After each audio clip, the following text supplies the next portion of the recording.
Hello everyone, this is Owen Fitzpatrick. Welcome to the OFI Pad, the blog with attitude. I'm delighted to be joined by my dear friend, a wonderful, very successful entrepreneur. He's set up he's bought and sold more than a dozen companies. He's had thousands of employees. He started with nothing and he managed to build up a huge empire here in Edinburgh.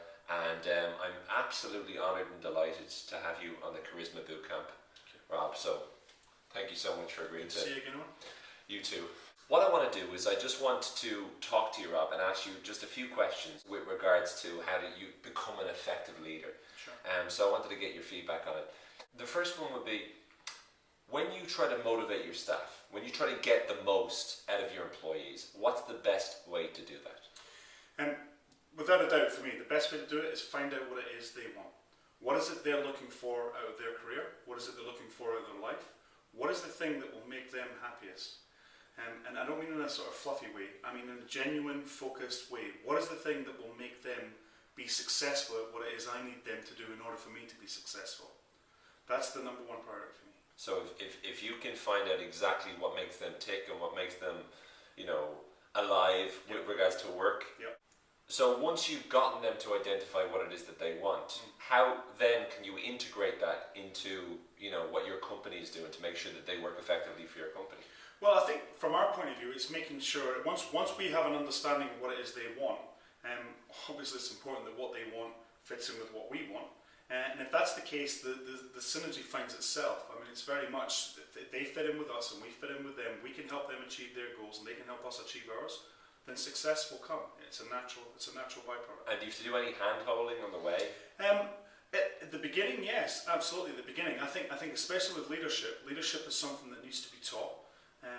As you know, I'm a passionate believer that it can be taught, especially charismatic leadership. I think it's something, it would be great if everyone had that natural ability. Some people are born with it, but some people aren't. And I think the ones that aren't need to understand that it can be taught. So we spend a lot of time at the beginning making sure that they understand that and that they get their head around how that will happen. And there's as you know, again, there's basic fundamental criteria that we can implement to make sure that happens. But once we get to that point, it's very much a case of we turn over responsibility back to the individual and make sure that the individual, with our support, but make sure that the individual is driving it and taking it forward. Ultimately, I think that's what everyone wants. There's too many situations where, I'm talking about leaders now, there's too many situations where I think leaders are stifled by the hand above coming down on them and making sure that everything's controlled. We're completely the other way and we're successful at it because I think we allow people to flourish and do the things they need to do to become successful leaders. Because we help them understand what it is they need to do. Okay. Well, I suppose that's one aspect of leadership is certainly the ability to be able to get your staff and the people in your company working well for you. Sure. What about when it involves change? What about when you need to change the strategy of your company and move in a different direction? How do you manage to get everyone on board? Again, I think there's a couple of fundamental things. The first one is honesty. I think it's important that when there is change coming, it's difficult. For most people it's difficult, and certainly right now we're living through some turbulent times, so there is a lot of change. But I think if you sit down with people and you be honest with them, and you communicate clearly with them, and they understand that where you're wanting to go is where they want to follow, that's a definition of good leadership. Then that's something you can hopefully communicate in such a way that you take people with you. Okay, and once you've got them with you, then is the rest of the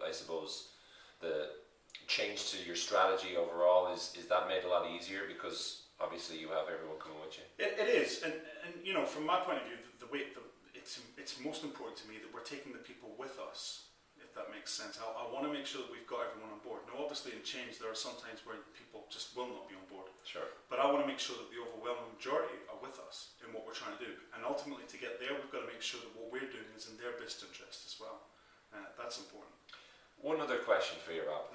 If you were to describe the reason for your success in one word, what would it be? Determination. I think people need to understand that, again, certainly from a leadership perspective, the most popular word you're going to hear over and over again is no. And I think the people that accept that should really probably try and find another avenue of work, and perhaps even another course. But the people that will come, the people that will be interested, are the people that understand that the word no, it's an easy word, it's a short word for people to say, but you've got to get through it. You've got to get through it and keep moving forward. So determination. And what would you say to people who say, well, that's easy to say, but what about the recession? I would say to those people, I could give them 100 reasons why the recession's of benefit to certain people. For every disadvantage, there's an advantage. Always. You just got to find it. Absolutely. Well, it's the way people frame things, questions in their mind, I think. For everyone that says, whoa, poor me, there'll be somebody else saying opportunity. Okay, so what are you going to be covering in the Charisma Bootcamp? I think the most important thing I'm going to try and prove to people, and frankly we've done this before, so you know it works, is saying to people that these things can be taught. There are certain skill sets that can be taught to people. Yes, there are natural leaders on the planet, but industry, overwhelmingly, there are countless thousands of companies, and they're all run by leaders, not all of whom are naturally gifted in leadership and charisma.